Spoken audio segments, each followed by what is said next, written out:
All right, let's talk about something that's really changing the game in the business world. It's this idea that a company's job isn't just to make money anymore. It's about something much, much bigger. So let's just start with this one question, because it's at the heart of everything we're going to talk about. What if a company's main goal wasn't just about getting rich, but was actually about being good? It sounds simple, right? But that one shift in thinking changes absolutely everything. And look, this isn't about companies just writing a charity check at the end of the year. Not at all. We're talking about a complete overhaul in how business is done. A move toward what people are calling a brand new bottom line. Now, the official term for all this is corporate social responsibility, or CSR. And really, all it means is that a company decides to weave ethical and sustainable practices right into its core mission. It's not some extra thing they do. It's supposed to be who they are. Of course, that also brings up the whole issue of greenwashing, when companies just pretend to be responsible. But customers are getting way smarter about spotting the difference. To really get it, just look at the difference between the old way and the new way. The old model, over on the left, was super simple. It was all about profit. The number one goal was to make the shareholders happy, and success was measured by how much money you made, period. But that super narrow mindset is what's being challenged. The new model, on the right, introduces this idea of the triple bottom line. It's a whole new way to keep score, focusing on three things: people, planet, and profit. So you have to wonder, why now? What's going on that's making some of the biggest companies on Earth completely rethink why they even exist?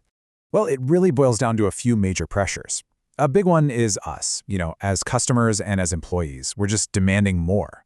But it's also about good business. Companies are finally realizing that being responsible can actually boost their performance, protect their brand, and even help them avoid future problems. And the numbers back this up big time.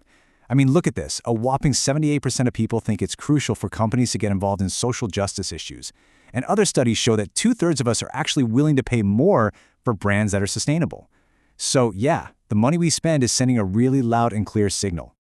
And it's not just about what we buy. It's about where we choose to work. An incredible 81% of employees say that it's important to them that their company cares about social responsibility. So if a business wants to hire and keep the best people, they have to prove they're about more than just a paycheck. Okay, so we see why this is all happening, that huge push from all of us. So now let's get into the what. How does this whole CSR thing actually work in the real world? Let's start with that first piece of the triple bottom line, the planet. When we talk about environmental responsibility, it's pretty straightforward.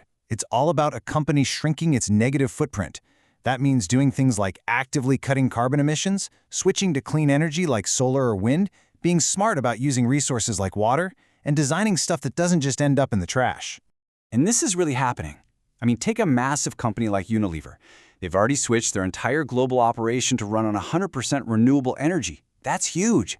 And on top of that, they're racing to make all their packaging sustainable by 2025. This is what CSR looks like on a giant scale. And then you've got a company like Patagonia. For them, protecting the environment isn't just a policy, it's their entire reason for being. Their mission statement says it all.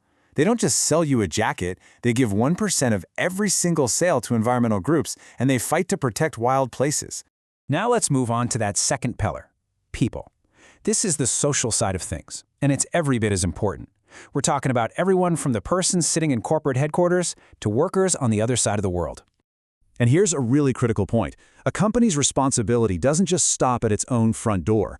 A huge chunk of its impact on people, sometimes as much as 70%, happens in its supply chain. So a truly ethical company has to make sure that at every single one of these steps, from start to finish, people are being treated right.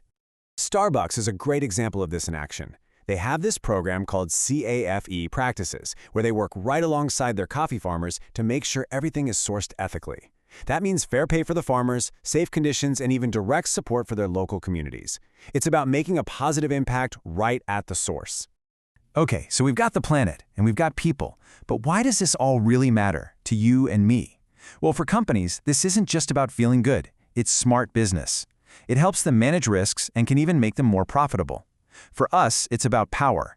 It means we can look past the slick ads and actually support the businesses that are trying to do the right thing. So let's just quickly hit the main points here. First, what it means to be a good company is fundamentally changing. It's all about that triple bottom line now: people, planet, and profit. Second, this whole shift is happening because of us, our demands as consumers and employees. And maybe the most important takeaway is that the choices you make every day have real power to change business for the better. And that kind of leaves us with one final thing to think about. The next time you're about to buy something, a coffee, a pair of jeans, whatever, just pause for a second and ask yourself this question. Is the company I'm about to give my money to actually making a positive difference in the world? Because the answer might just change what you decide to do.